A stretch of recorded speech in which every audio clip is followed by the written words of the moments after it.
Si tu m'envoies une autre lune, je vais sérieusement m'énerver. Stark. Tu me connais? Bien sûr. Dans Infinity War, Thanos appelle Tony par son nom. Un moment, souvenez-vous, plutôt déroutant, qui est passé sous silence. Salut à tous et bienvenue sur House of Marvel pour une nouvelle vidéo. Aujourd'hui, on va se poser les deux questions suivantes.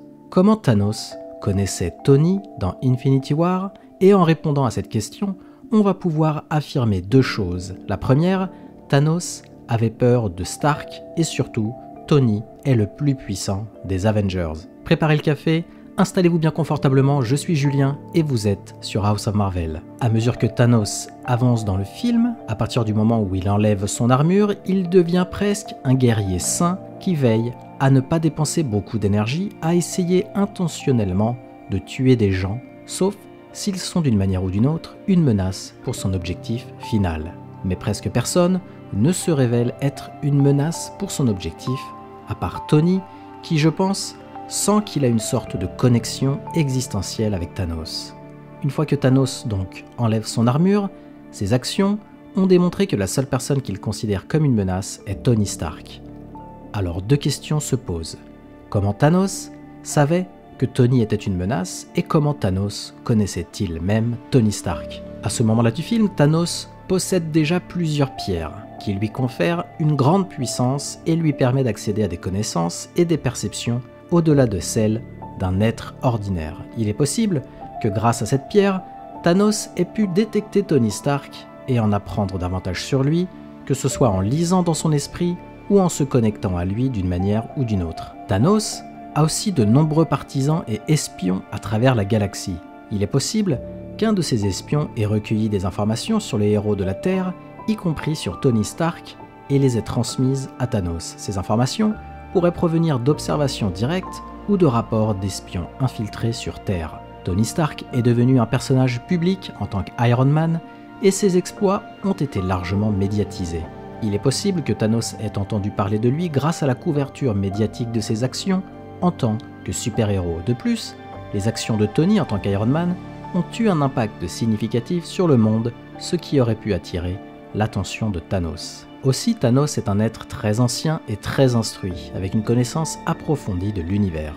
Il est possible qu'il ait appris l'existence de Tony Stark grâce à ses propres recherches sur les héros de la Terre et sur les événements qui s'y déroulent et qui s'y sont déroulés, par exemple comme la bataille de New York. Thanos est également un voyageur cosmique, il est donc possible qu'il ait rencontré des informations sur Tony Stark lors de ses voyages à travers la galaxie. Pour revenir à la théorie, il y a un parallèle intéressant entre Thanos et Tony.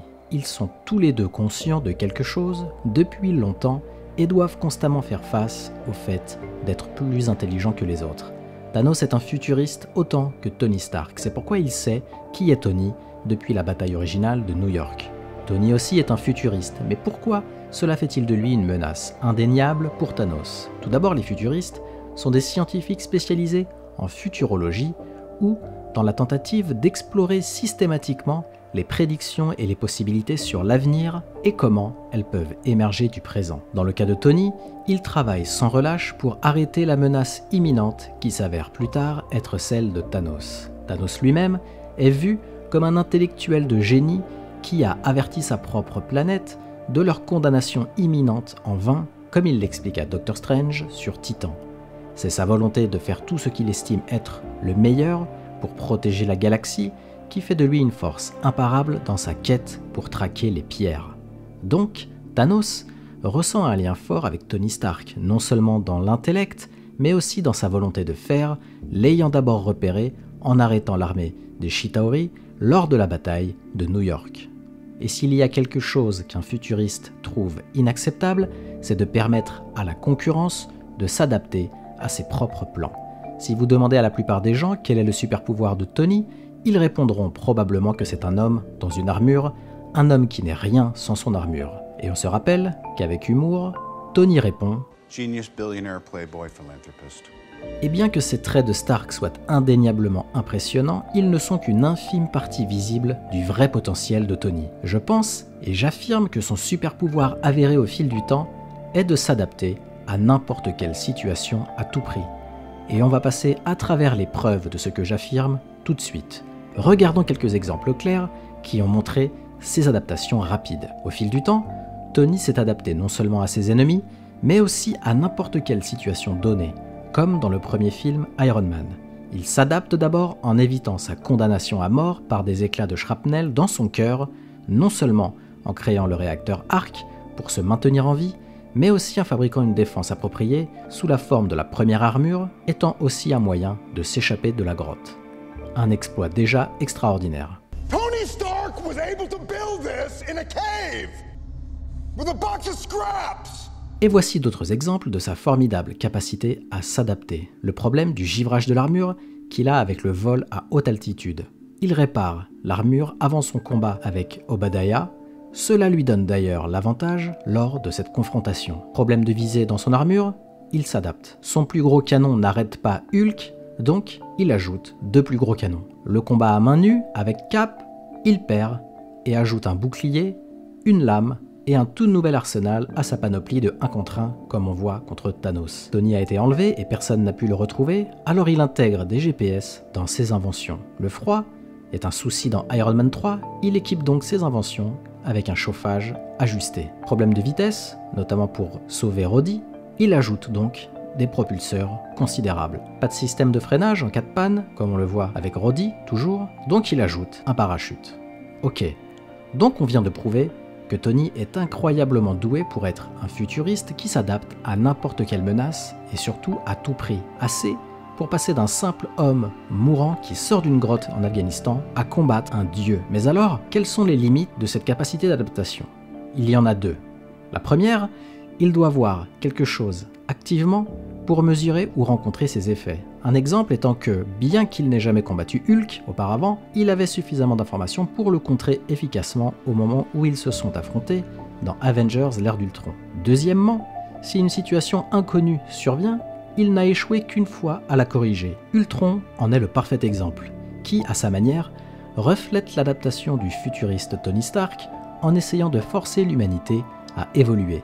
Mais comme on dit, ce qui ne te tue pas te rend plus fort. Et tandis que le reste de l'équipe perdait littéralement la tête lors de cette expérience ratée, lui était imperturbable et il avait raison de l'être. Une fois que Thor a vu le futur, il savait aussi que Tony avait raison la deuxième fois lorsqu'il veut créer Ultron. C'est ce qui fait de Tony Stark potentiellement l'Avengers le plus dangereux, et c'est aussi là où Strange savait qu'il devait permettre à Tony non seulement de faire face à Thanos, mais aussi de s'adapter crucialement à lui, car il n'y avait pas d'autre moyen. Et voici les 2 principales leçons de sa première rencontre avec Thanos. Bien que Thanos s'amuse de cette petite goutte de sang, pour Tony c'est une preuve cruciale que oui, avec assez de force brute, Thanos peut saigner. Après que Tony ait coupé le visage de Thanos, il dit tout ça pour une goutte de sang. Mais rappelez-vous, la leçon que Tony apprend dans Iron Man 2 de la part de Whiplash. Si on peut faire couler le sang du bon Dieu, il n'y a plus personne qui croit en ce bon Dieu. Et l'eau sera barbouillée de sang, et les requins viendront en nombre. Donc, Thanos a utilisé le pouvoir des pierres dans leur combat, donc Tony connaît leurs propriétés et comment les contrer. Il a déjà montré cela dans le dessin animé avec l'arsenal de robots laissé par son père, qui pouvait absorber la puissance combinée des pierres, une adaptation que Tony aurait pu apporter dans Endgame. Thanos a roué de coups et poignardé Tony, mais cela a appris à Tony une leçon précieuse. Malheureusement pour Tony, l'arme de choix de Thanos dans Endgame est aussi une lame à double tranchant, donc Tony était déjà prêt à contrer les effets de n'importe quelle arme blanche. Maintenant, on pourrait dire que les frères Russo ont confirmé que l'armure Iron Man Mark 50 est le summum de la technologie de Tony et que la Mark 85 pourrait ne pas être tellement meilleure. Donc, le voyage de Tony en tant que scientifique de génie réside dans l'évolution aussi de son armure. Il va à la pointe de ce que son esprit peut fournir, et ce n'est toujours pas assez pour battre Thanos. Cependant, nous avons également appris, post-Eclipse, qu'il avait accès à la recherche d'autres génies qui n'étaient pas disponibles auparavant. Par exemple Shuri, Hank Pym et Scott Lang.